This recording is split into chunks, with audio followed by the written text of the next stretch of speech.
बिस्मिल्लाहिर्रहमानिर्रहीम। अस्सलाम वालेकुम। आपका दोस्त सलमान हैदर। दुआ है परवरदिगार से कि उसने आपको और आपके अहले खाना को अपनी हिफ्ज़ व अमान में रखा हुआ। इब्तिदा में अगर मैं बता दूं कि बिलाखिर इस्टेब्लिशमेंट ने वो ग्रीन सिग्नल दे दिया है नवाज शरीफ साहब को कि जिसमें चश्मे मा रोशन और दिले माशात का लफ्ज़ अगर इस्तेमाल किया जाए तो ज़्यादा बेहतर है। ये वो ग्रीन सिग्नल है जिसका बड़ा देरीना तौर पर इंतजार किया जा रहा था, जिसकी बिना पर हम सब ये सवाल कर रहे थे कि नवाज शरीफ को पाकिस्तान में आने में मजबूरी क्या है कि अपना सगा छोटा भाई जो बड़ा ताबेदार भी है वो वजीर आजम पाकिस्तान है, अपना सबसे ज़बरदस्त दोस्त वो वजीर दिफा है, अपना सबसे ज़बरदस्त दोस्त वो वजीर दाखिला है। आखिर ये मामला है क्या कि नवाज शरीफ पाकिस्तान में आए नहीं देखते? क्या चीज़ थी जी? वो ग्रीन सिग्नल मिला है, उसकी डिटेल्स मैंने आपके साथ शेयर कर दी है जी।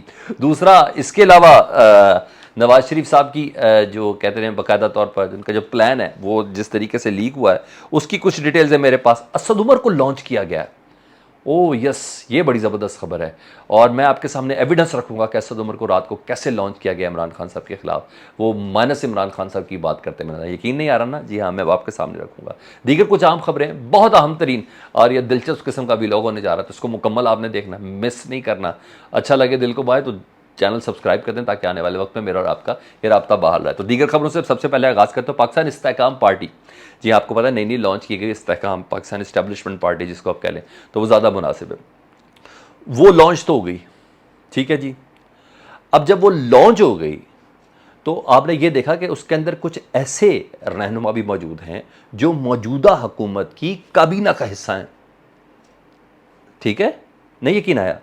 पाकिस्तान इस्तेहकाम पार्टी जहांगीर खान तरीन की जो पार्टी बनी है उसमें कुछ लोग ऐसे भी हैं जो मौजूदा हुकूमत की काबीना का हिस्सा भी हैं और बड़े बड़े अहदेदार भी हैं, जिसमें मैं आपको बता रहा हूँ ओन चौधरी मुशीर हैं, ठीक है, वज़ीर आज़म पाकिस्तान के। इसके अलावा नुमान लंगड़ियाल, जी हाँ वो भी। अब ये हैं दोनों पाकिस्तान इस्तेहकाम पार्टी में। तो सवाल तो ये होंगे ना भाई, इस्तेहकाम पार्टी को आगे इल्हाक किससे कराना है, बात किससे करानी? JKT तो वैसे भी लंदन के अंदर मौजूद है। तो अलीम खान जो पार्टी के सदर हैं उनको ये खबर पड़ गई कि भाई ये तो बड़ा वीक पॉइंट हमने दे दिया, आगे भी छन्नी है मामला, ये भी बड़ा वीक पॉइंट दे दिया। तो अलीम खान साहब ने रात को दोनों को इस्तीफ़ा देने का हुक्म दिया, बींगा सदर पाकिस्तान इस्तेहकाम पार्टी, नुमान लंगड़ियाल को भी और ओन चौधरी साहब को। अच्छा, बुनियादी तौर पर ये अहदे से अलग किए जा रहे हैं ना, ये अलग करने की बात वजह क्या है?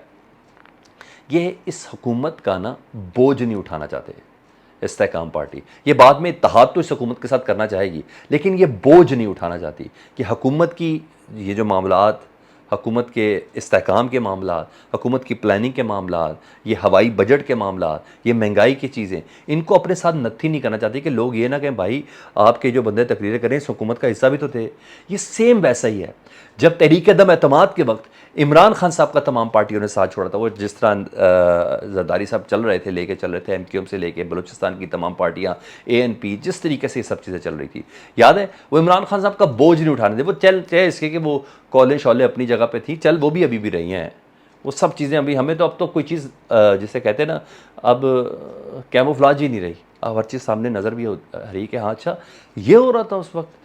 तो क्योंकि इंटेलिजेंस की ज़ुबान में कहते हैं कि जो हो रहा होता है, जो नज़र आ रहा होता है वो अक्सर वो हो नहीं रहा होता, और जो हो रहा होता है वो नज़र नहीं आ रहा होता।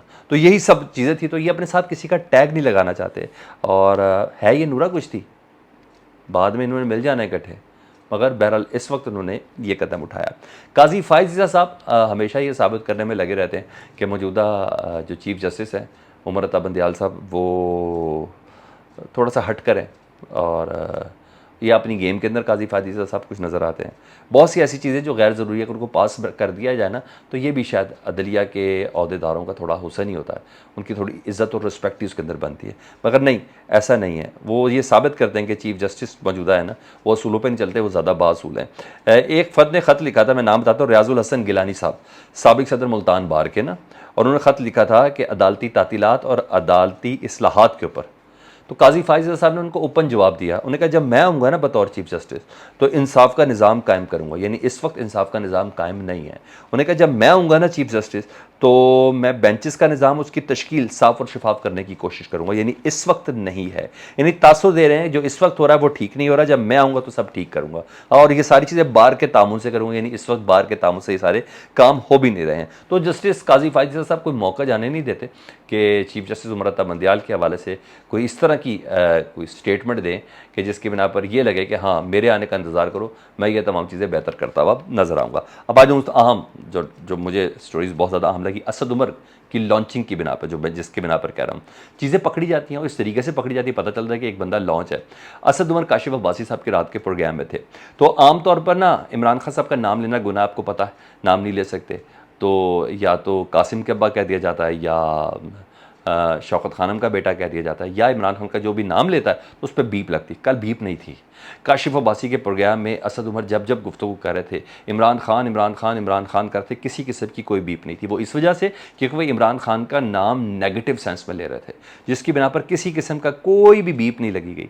यानी पूरी तौर पर इजाज़त थी कि असद उमर जितनी मर्जी इमरान खान का नाम लेकर उनको डिस्कस कर सकते हैं, ठीक है। और क्योंकि मनफी पराए में कर रहे थे, इसलिए इमरान खान का नाम बीप लगी नहीं।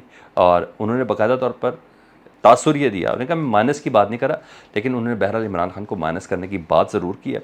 और उन्होंने कहा इमरान खान अगर अपनी सियासी पोजीशन से पीछे हट जाएं तो यहाँ से बाहर निकलने का रास्ता है, ठीक है। तो उसके लिए इमरान खान साहब को रजामंद होना बहुत ज़्यादा ज़रूरी होगा, ये उन्होंने लफ्ज़ बोला। तो सियासी पोजीशन से पीछे हटने से क्या मुराद है, पार्टी की चेयरमैनशिप छोड़ दें, इसके अलावा क्या चीज़ है। दूसरा, वो रब्ते की भी तस्दीक हुई, फवाद चौधरी साहब सही कह रहे थे कि मेरा असद उमर के साथ रब्ता था, वो भी उन्होंने उनकी गुफ्तगू से अंदाज़ा हो रहा था कि हाँ कहीं किसी जगह पर बात रुकी भी थी, लेकिन बात थी। उन्होंने कहा इमरान खान जो स्ट्रेटजी लेकर चल रहे हैं इससे मैं इत्तफाक नहीं करता। ये असद उमर अब कह रहे हैं सॉफ्टवेयर अपडेट होने के बाद। उन्होंने कहा इमरान खान जो स्ट्रेटजी लेकर चल रहे हैं इससे मैं इत्तफाक नहीं करता। 9 मई को जो खतरात नज़र आए अलार्मिंग थे, ठीक है, ओके, समझ आ गई। मतलब वर्कर्स का रद्द-ए-अमल बहुत ज़बरदस्त आया इस पर। अच्छा, मगर हमें इनका प्लान ज़रूर समझ आया कि असद उमर की लॉन्चिंग कैसे हुई है। वर्कर ने कहा भाई आप हो या शाह महमूद कुरैशी, पार्टी सिर्फ इमरान खान है, इमरान खान के अलावा हमें कुछ देखना नहीं। असद उमर खुद भी ये कह चुके हैं कि पीटीआई का नाम इमरान खान है, इमरान खान का नाम पीटीआई है। मेरा पीटीआई ने भी ऑफिशियल रद्द-ए-अमल दिया है, उसका लुबे-लुबाब सिर्फ जो मैं बता देता हूँ। उन्हें कहा तमाम की तमाम गुफ्तगू असद उमर की जुटलाई। उन्हें कहा ये जो बातें इधर कर रहे हैं ना पार्टी के प्लेटफॉर्म से करते तो ज़्यादा बेहतर, जब पार्टी के साथ थे, और उस वक्त आपका मौक़िफ़ कुछ और था जब हम ये बात सारी करते थे, तो उस वक्त आप कुछ और कहते थे। तो पार्टी ने बहैसियत पार्टी पाकिस्तान तहरीक इंसाफ ने असद उमर की तमाम गुफ्तगू को रिजेक्ट किया। उन्होंने कहा नहीं बिल्कुल नहीं, ये सब बातें गलत थी। अच्छा जी, फैसल वाडा, जी हाँ, आपको पता है, सारी दुनिया जानती है वो किसके साथ खड़े हैं और किसके कहने पे चलते हैं और किसकी प्लानिंग। ये तो बात है, उनकी सारी बातें दुरुस्त होती है। कोई प्लानर नहीं शायद उनके साथ, उनका बड़ा अच्छा दोस्त है। हाँ, तो प्लानर जो है ना सारे स्क्रिप्ट का, वही उनका लगता है बहुत अच्छा दोस्त है। तो असद, क्योंकि फैसल वाडा कोई इतने बड़े सियासतदान नहीं हैं। मुझे बता दें, इमरान खान के इस सारे मामले के बाद से, उससे पहले फैसल वाडा की कोई 4C बेहतर हो गई हो, स्वाय वो जो बूट रखने वाली बात सही थी, जो उन्होंने बूट रखा था ना एक फ़ौजी बूट एक प्रोग्राम के अंदर, उसके अलावा। तो इसलिए मुझे ऐसा लगता है कि प्लानर के साथ उनकी बड़ी अच्छी दोस्ती है। तो अगर उसी दोस्ती के अलावा उनकी माजी की सारी बातें, अभी गुज़िश्ता माजी करीब की बातें हैं, तो सारी दुरुस्त आई हैं। तो उन्होंने बता दिया जी, नवाज शरीफ साहब का प्लान बता दिया, और पहले से ये प्लान लीक किया, पता चल गया कि इस्टेब्लिशमेंट से ग्रीन सिग्नल मिल गया इमरान खान साहब को। उन्होंने कहा मियाँ मोहम्मद नवाज शरीफ के लिए बाहर आ गई है, वो वापस आएंगे, उनकी ज़मानत होगी और अपनी जमात को वो लीड करेंगे और इलेक्शन लड़ेंगे।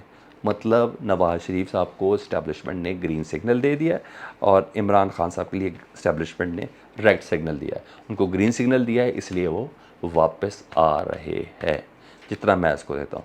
और आखिर में खबर दे दूँ, नजम सेठी साहब, जी हाँ, उन्होंने इस्तीफ़ा दे दिया अपने अहदे से। इस्तीफ़ा देने से मुराद, ने कहा मैं चेयरमैन पीसीबी का कैंडिडेट नहीं हूँ। उन्होंने कहा मैं इस मौके पर फसाद की जड़ नहीं बनना चाहता शहबाज शरीफ और आसिफ जरदारी के बीच में, और ये क्रिकेट यानी पीसीबी के लिए भी बहुत ख़तरनाक होगा। मैं चेयरमैन पीसीबी का कैंडिडेट नहीं हूँ। हमारी ये खबर दुरुस्त हुई जी।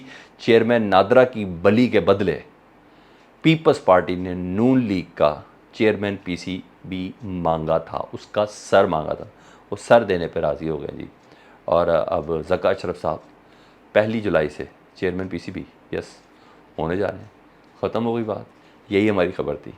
फीडबैक से मुतल्लिक़ ज़रूर आगाह कीजिएगा। अपना बहुत ख्याल रखें। अल्लाहुम्मा सल्ली अला मुहम्मद व आले मुहम्मद।